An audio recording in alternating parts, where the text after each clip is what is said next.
Ladies and gentlemen, girls and boys, the announcement has just been made. Faith Maria Porter, Miss Grand Ghana 2025, the third runner-up at the Miss Grand International 2025 competition, is back.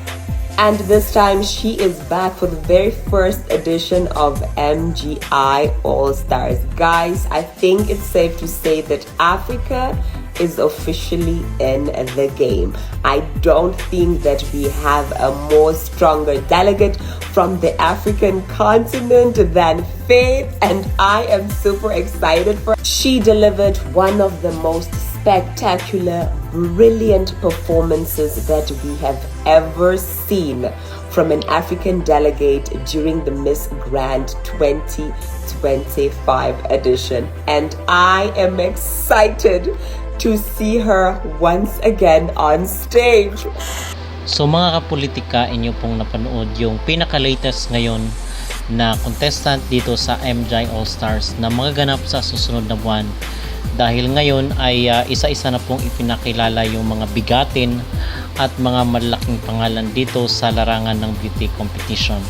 At pinaka-latest nga ngayon na pasabog ng MGI All-Stars recently lang is itong pambato ng Ghana na si Faith Porter, ang representative ng Ghana sa Miss Grand International 2025.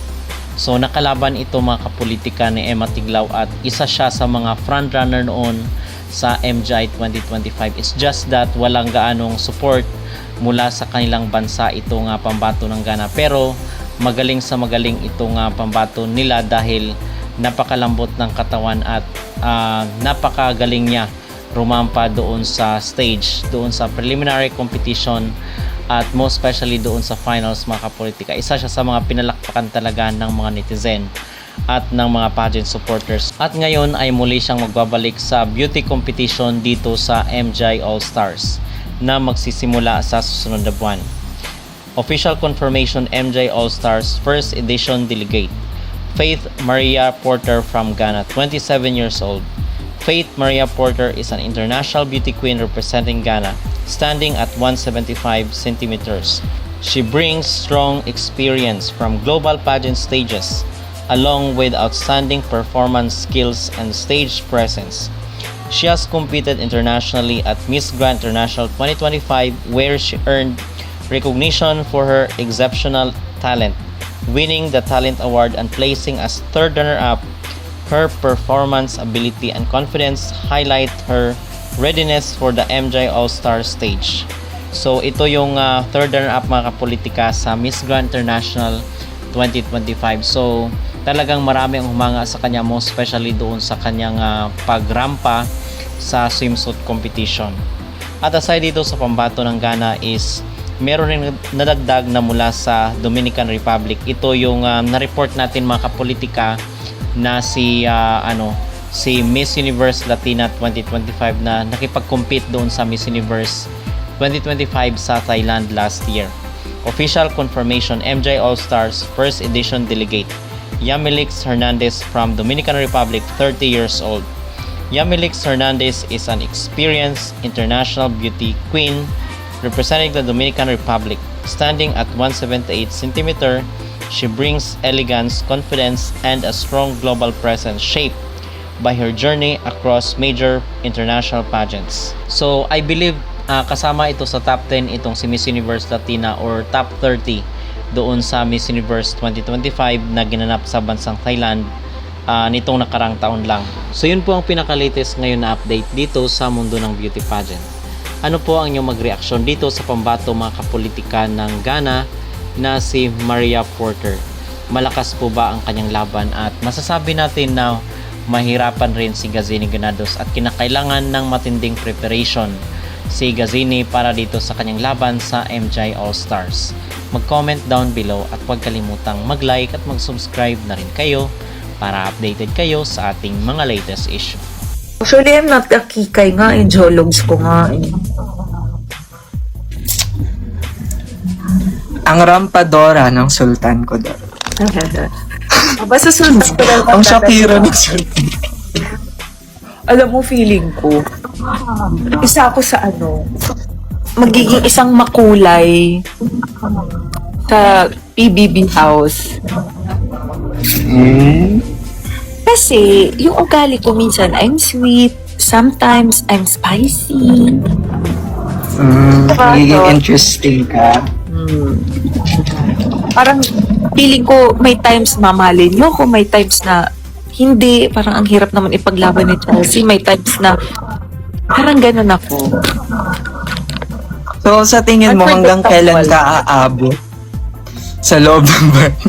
Pag walang, Magiging big four ka ba? Pag wala akong sponsor, for sure, first week pa lang out na ako. Pero pag ipaglaban niyo ako sa, voting, kaya pa yan. So, dapat pala guys, pag sasali siya, magtiwala muna kayo. Gaganda yung personality niya. Pag malapit na yun. Kasi may times na tahimik ako, may times naman na, ganun. Oo nga, Unprotectable. Steve. Agree naman to siya.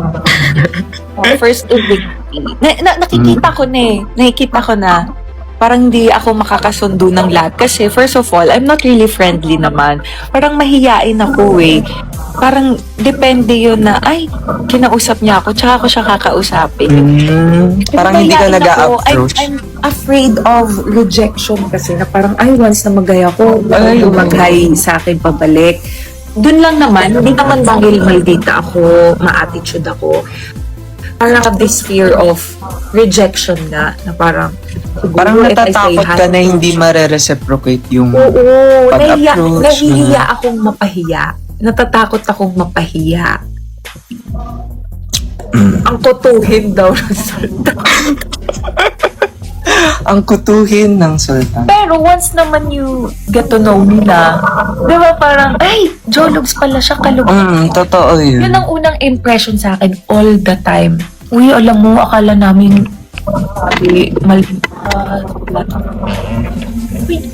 nagugulat nga sila na bakla daw yung personality ko. May alter ego ka natin. Hindi ba bipolar tawag dyan? Uy, hindi. Joke lang. Ay, psychology student ang kapatid ko. Ang jologs ko yun.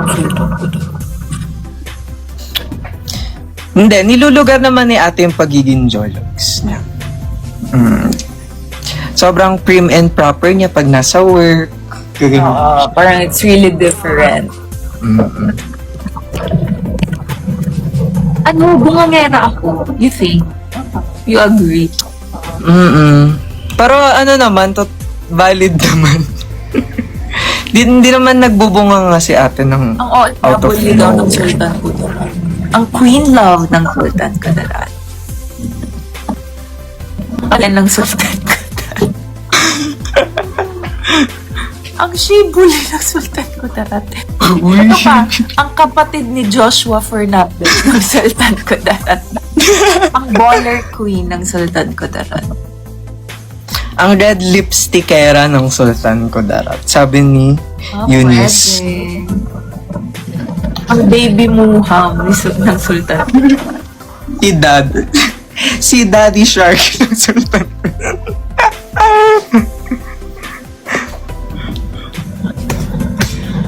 Ang slow mo queen ng Sultan Kudarat. Paano slow mo? Slow ang utak? Ganon. Di baka nga yung connection yung TFB10. Naiihi na ako. O sige na. Bye-bye na. Thank you. Pag ako nang mag-e-end, ikaw bahala ka kung mag-e-end. Huwag ka nang house to house to. Guys, lipat kayo dito. May Mablock islo kita, po. Joshua. Huwag mo talaga i-house to. Uy, hindi oh. Yan. Ayun yung pelele ni ate. Ano yung kinakanta mo, te? Bakit mo bin-fold yung ano? Yung your mat? Hindi floor mat yan. Yung carpet. Bakit mo bin-fold? Ano siya, te? Ayoko, te, kasi madudumi yan. Hindi yan madudumen kung naglilinis ka. Kaya malinis naman ako. Parang ang ano niya din kasi, nakakadagdag siya sa sikip. Uy, Josh, hindi mo pala bubuksan yung dehumidifier pag di maulan na. Huwag mo muna buksan. Yeah, right. Ang kailangan ng bahay ay air purifier. Huwag mo bubuksan. Pag nakita, ay, umulan, tsaka mo i-ano, kasi yung moist. Uy, nakikinig ka ba? Oo naman. Tsaka pag ganun, matik naman na yan pag naulan. Minsan nakakalimutan ko lang. Bakit kailangan? Tapon na lang yan. Hindi pala ginagamit eh. Tapon na lang.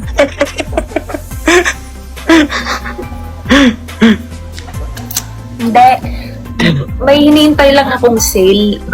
Bibilin ko para sa air purifier. Yun ang kailangan sa bahay kasi maalikabok ang bahay namin. Actually. Hindi Kaya kasi, carpet yan si Josh.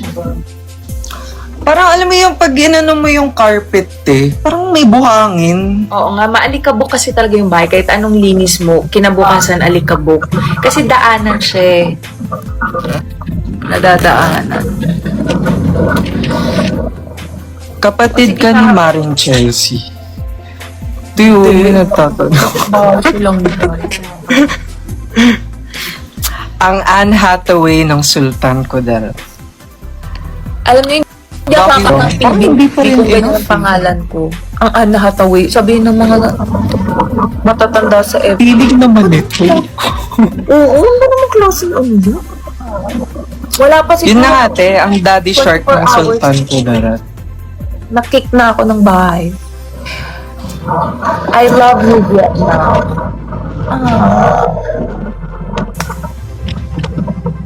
Ang palaging lobat ng Sultan.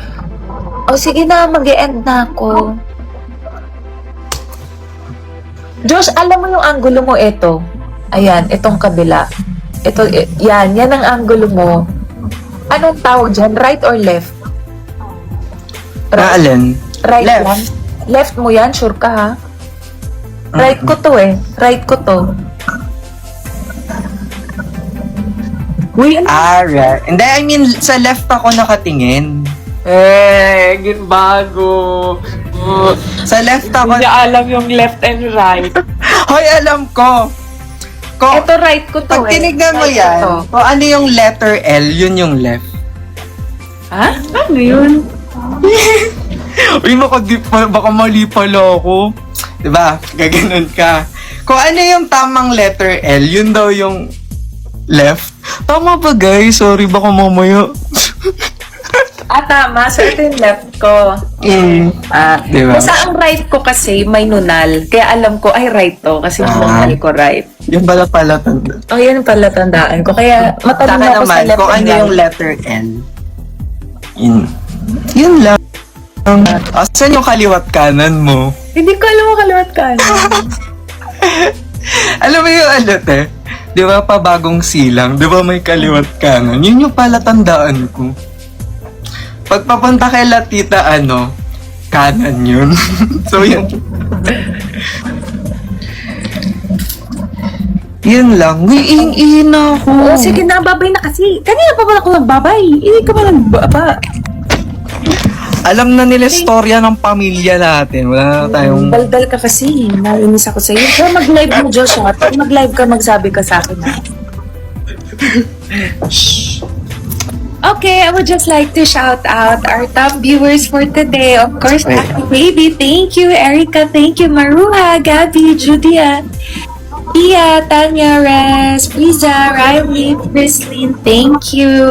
Thank you so much.